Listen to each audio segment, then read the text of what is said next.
Bismillahirrahmanirrahim. Assalamualaikum warahmatullahi wabarakatuh. Perkenalkan, nama saya Al-Huril, mahasiswa dari Universitas Muhammadiyah Profesor Dr. Hamka, jurusan Bimbingan dan Konseling semester 6. Di dalam video kali ini, saya akan memaparkan materi yang ada di dalam mata kuliah Bimbingan Klasikal dengan menggunakan model pembelajaran Discovery Learning atau belajar penemuan, dengan menggunakan topik bahasan mengenal pergaulan sehat. Nah, di dalam belajar penemuan ini, peserta didik diminta untuk membuat kelompok. Nah, isi kelompoknya itu bebas, tergantung berapa banyak peserta didik yang ada di dalam kelas. Setelah semua kelompok terisi dengan rata, lalu peserta didik diminta untuk memperhatikan atau memahami materi yang ditayangkan melalui PowerPoint di depan. Nah, setelah peserta didik memahami terkait materi yang telah disampaikan di depan kelas, kemudian peserta didik di dalam kelompok tersebut diminta untuk mendefinisikan terkait materi yang sudah diberikan. Setelah semua kelompok memahami materi yang telah diberikan melalui PowerPoint tersebut, kemudian kelompok melanjutkan dengan diskusi kelompok. Pergaulan sehat adalah proses interaksi antara individu dengan individu lainnya atau individu dengan kelompok yang terjadi secara normal, baik tubuh, jiwa, dan kehidupan sosialnya. Sebagai makhluk sosial, agar dapat mendukung tercapainya pergaulan yang sehat, kita harus memperhatikan etika pergaulan kita sehari-hari. Alasannya yaitu, manusia harus saling berhubungan, mengenal, dan membantu dengan sesamanya. Oleh karena itu, diperlukan etika agar proses itu selalu terjaga. Kemudian yang kedua, agar tingkah laku kita selalu diterima dan disenangi oleh siapapun yang bergaul dengan kita. Dengan menerapkan etika tersebut, setiap pergaulan kita nanti atau kedepannya bisa selalu disenangi dengan lingkungan tersebut. Selanjutnya yang ketiga yaitu memberikan etika pada lingkungan pergaulan agar tata krama dan tingkah laku kita sehari-hari akan tercermin dalam etika yang kita lakukan sehari-hari, akan tercermin dalam etika yang kita lakukan di dalam pergaulan tersebut. Setelah peserta didik memahami terkait dengan pengertian pergaulan sehat, kemudian peserta didik diminta untuk mengamati cara menemukan dan menentukan pergaulan sehat. Nah, selanjutnya peserta didik diminta untuk mendefinisikan pergaulan sehat mengenai pergaulan sehat yang dimilikinya. Setelah semua peserta didik mendefinisikan atau memaparkan terkait tentang pergaulan sehat yang dimilikinya, kemudian dilanjutkan dengan tanya jawab. Nah, setelah dilanjutkan tanya jawab, kemudian guru memberikan pemahaman mengenai pergaulan sehat dari mulai pengertiannya, kemudian manfaat dan tujuan dari pergaulan sehat, kemudian ciri-ciri pergaulan sehat, dan faktor pergaulan sehat juga contoh dari pergaulan sehat tersebut. Pengertian pergaulan sehat adalah proses interaksi yang dilakukan individu atau individu dengan kelompok dengan normal baik tubuh, jiwa, dan kehidupan sosialnya. Manfaatnya yaitu dapat mendidik peserta didik ke pergaulan yang baik dan pastinya mendapatkan hal-hal yang baik dari teman dan dalam pergaulannya.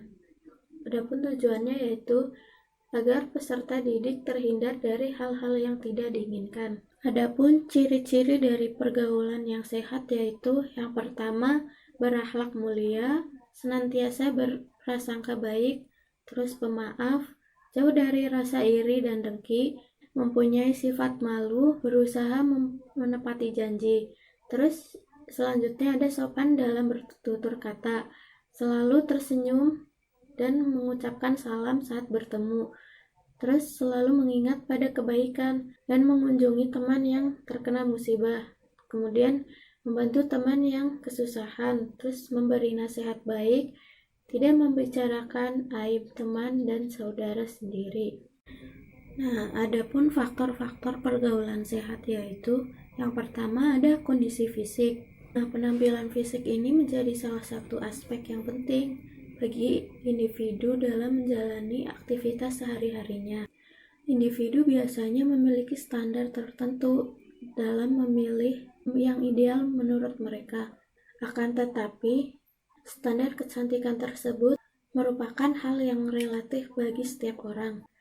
Oleh sebab itu, individu tersebut harus mensyukuri dan memanfaatkan kondisi fisik yang mereka miliki sebaik mungkin. Individu harus menanamkan keyakinan di dalam dirinya bahwa keindahan lahiriah bukanlah makna kecantikan yang sesungguhnya. Kecantikan yang sesungguhnya berada di dalam hati nurani, serta kepribadian yang baik.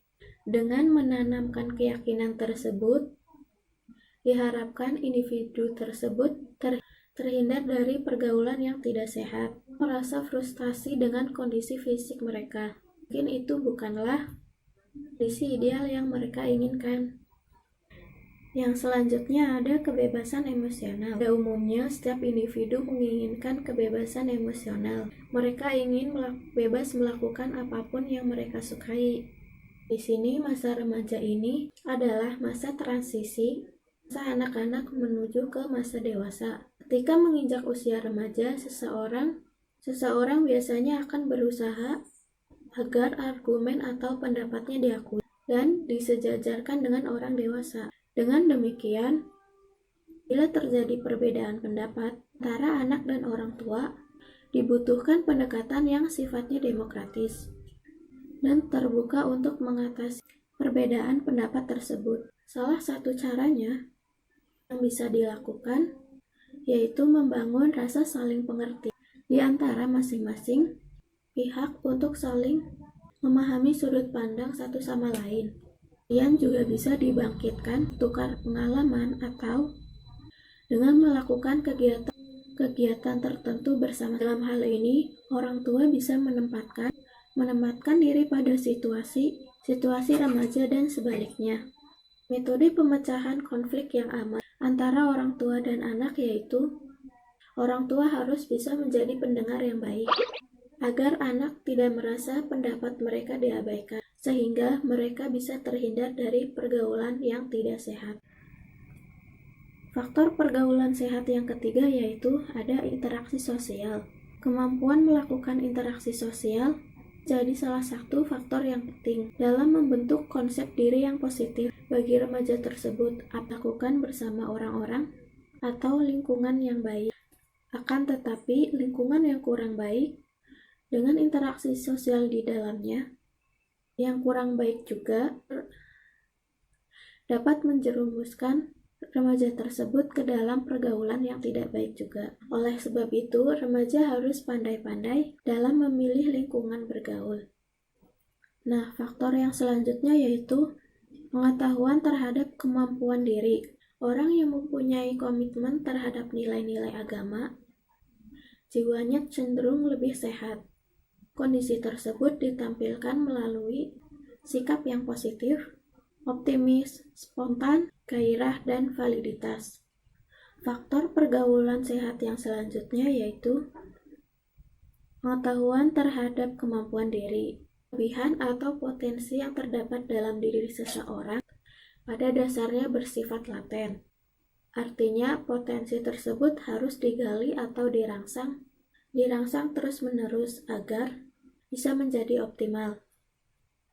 Nah, kita harus melihat sejauh mana potensi yang ada di dalam diri kita dan di jalur mana potensi tersebut terkonsentrasi dan dapat diperdalam hingga akhirnya dapat melahirkan karya yang berarti. Dengan menerima kemampuan diri secara positif, seorang remaja diharapkan lebih mampu dalam menentukan keputusan yang tepat terhadap apa yang akan dia jalani, seperti memilih sekolah atau jenis kegiatan yang diikuti.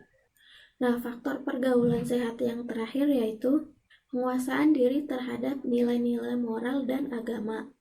Orang yang mempunyai komitmen terhadap nilai-nilai agama, jiwanya cenderung lebih sehat. Kondisi tersebut ditampilkan melalui sikap yang positif, optimis, spontan, bahagia, gairah, dan validitas. Nah, terdapat beberapa cara agar remaja tersebut bisa tetap berada di dalam pergaulan yang sehat. Nah, terdapat beberapa cara agar remaja tersebut dapat tetap berada di dalam pergaulan yang sehat. Caranya yaitu yang pertama, adanya kesadaran beragama. Kesadaran beragama ini menjadi hal yang sangat penting bagi remaja melalui pemahaman dan pendalaman serta ketaatan terhadap ajaran-ajaran agama. Namun, kenyataan yang ada saat ini menunjukkan bahwa remaja yang melakukan tindak kejahatan sebagian besar disebabkan karena kurang memahami nilai-nilai agama dan norma-norma yang ada. Harus ditanamkan di dalam diri agar kita tidak terjerumus dalam pergaulan yang tidak sehat. Kemudian cara yang kedua yaitu memiliki rasa kesetiakawanan. Remaja harus memiliki rasa setia kawan agar bisa terjalin hubungan sosial yang baik. Rasa kesetiakawanan itu sangat dibutuhkan sebab kesadaran tersebut bisa membuat kehidupan remaja di masyarakat menjadi lebih tentram. Kemudian cara yang ketiga yaitu bijak dalam memilih teman. Remaja harus bijak dalam memilih teman untuk mengantisipasi agar tidak terpengaruh dengan sifat-sifat yang tidak baik.